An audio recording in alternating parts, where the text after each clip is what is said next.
Okay. Second question వచ్చేసి 25 మంది కలిగిన వరుసలో కవిత పైనుండి 9వది అయినా ఆమె క్రింది వైపు నుండి ఎన్నవది?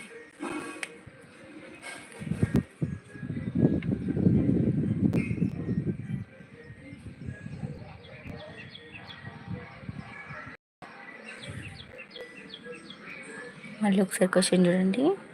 25 మంది కలిగిన వరుసలో కవిత పైనుండి 9వది అయినా ఆమె క్రింది వైపు నుండి ఎన్నవది?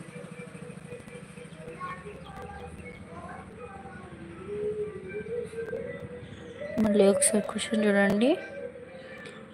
25 మంది కలిగిన వరుసలో కవిత పైనుండి 9వది అయినా ఆమె కింది వైపు నుండి ఎన్నవది?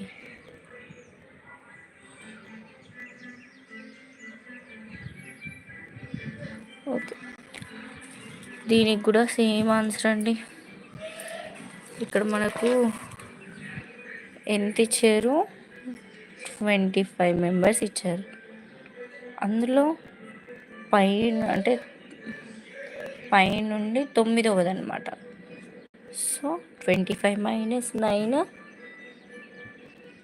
16 + 1 = 17. సో కవిత కింది వైపు నుండి 17వ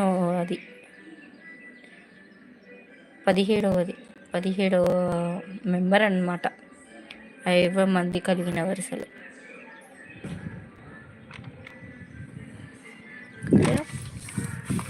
ఫస్ట్ క్వశ్చన్ ఏంటంటే 30 మంది గల తరగతిలో ఏ ఒక్క ర్యాంకు మొదటి నుండి 12 అయినా అతని ర్యాంక్ చివరి నుండి ఎంత? సో మన క్వశ్చన్లు ఇచ్చారనమాట. ఎంతమంది? 30 మంది ఇచ్చారు. ఆ ఏ ఒక్క ర్యాంకు మొదటి నుండి 12 అనమాట. సో మొత్తం ఉంది 30 మెంబర్స్. 30 - 12. సో మనకు ఆన్సర్ ఎంత వస్తుంది? 18 ప్లస్ ఈ వ్యక్తి ఒకరు అందులో ఉన్నారు కదా, అందుకని +1 = 19. చివరి నుండి అతని ఏ ఒక్క ర్యాంకు 19 అనమాట. సెకండ్ క్వశ్చన్ 25 మంది కలిగిన వరుసలో కవిత పైనుండి 9వది అయినా ఆమె క్రింది వైపు నుండి ఎన్నవది? మనకి ఇక్కడ ఆన్సర్లో క్వశ్చన్లోనే ఇచ్చారండి. 25 మెంబర్స్ ఒక వరుసలో, మొత్తం ఇట్లా స్ట్రైట్గా ఒక వరుసలో 25 మెంబర్స్ ఉన్నారనమాట.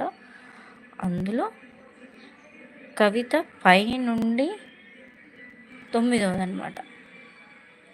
సో కింది వైపు నుండి ఆమె కింది వైపు నుండి ఎన్నోది అని అడిగింది. ఇట్లా కింది నుంచి వరుసలో ఎన్నోది అని అడిగారు. ఇప్పుడు మనకి ఇక్కడ మొత్తం ఇచ్చిన ఎంతమంది ఉన్నారు లైన్లో? 25 మెంబర్స్ ఉన్నారు. 25 మెంబర్స్ మైనస్ ఆమె పైనుండి 9వ ప్లేస్లో ఉంది కాబట్టి -9 = 16 + 1 = 17. ఆమె కింది వైపు నుంచి 17th